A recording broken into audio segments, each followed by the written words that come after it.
नमस्कार, मी निलिमा माझ्या किचनमध्ये तुमचे अगदी मनापासून स्वागत करते। तर आज आपण बनवणार आहोत सत्यनारायण पूजेचा प्रसाद। प्रसादाचा शिरा सव्वाच्या प्रमाणातच केला जातो। जर आपल्याला किलोच्या प्रमाणात बनवायचा असेल तर 1.25 किलो, वाटीच्या प्रमाणात बनवायचा असेल तर 1.25 वाटी, अशा प्रमाणातच आपल्याला सर्व साहित्य घ्यावं लागतं। तर प्रसाद बनवण्यासाठी आपण सुरुवात करूया।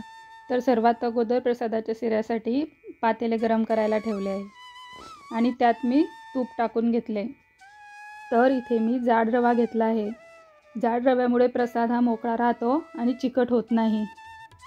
तर आता आपले तूप गरम झाले आहे आणि त्यात मी घेतलेला हा आपला 1.25 किलो रवा टाकून घेते।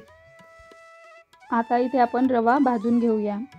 रवा चांगला फुलेपर्यंत भाजायचा आहे, म्हणजे चांगला हलका आणि मोकळा होतो, अजिबात चिकट लागत नाही।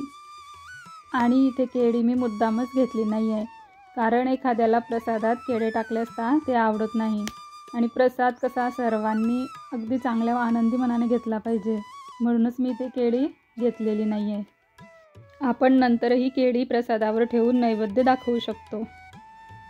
तर तुम्ही व्हिडिओत पाहू शकता रवा किती सहज हलवला जातो आहे।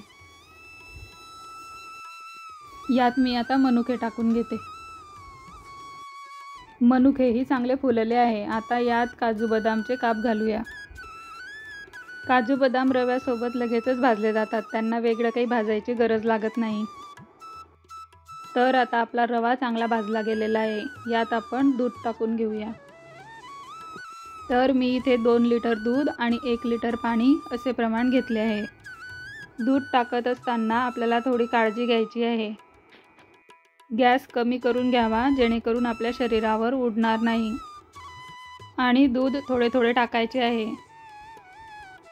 फक्त दूध टाकल्यामुळे आपला रवा चिकट होऊ शकतो, म्हणून मी इथे 1 लिटर पाणीसुद्धा घेतलेले आहे। तर पाण्याने रवा चांगला फुलून येतो। तर इथे रवा भाजायला मला 12 ते 15 मिनिटे लागलेले आहेत। दूध आणि पाणी टाकल्यानंतरही आपल्याला 10 ते 12 मिनिट वाफ येऊ द्यायची आहे। तर आपण आता यात साखर टाकून घेऊया। साखरसुद्धा मी 1.25 किलोच्याच प्रमाणात घेतलेली आहे। आता साखर आपण यात चांगली मिक्स करून घेऊया।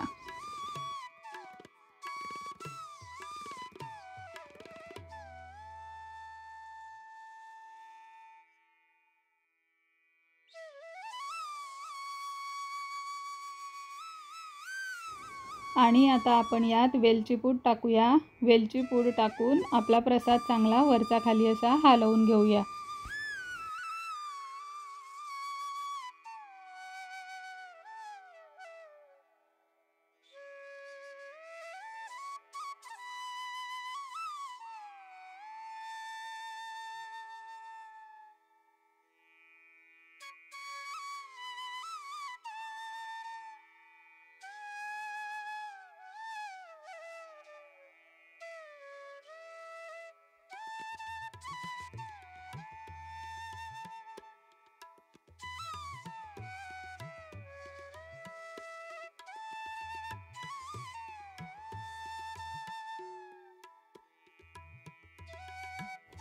आणि आता आपण यावर झाकण ठेवून 5 ते 7 मिनिट प्रसाद चांगला होऊ देऊया।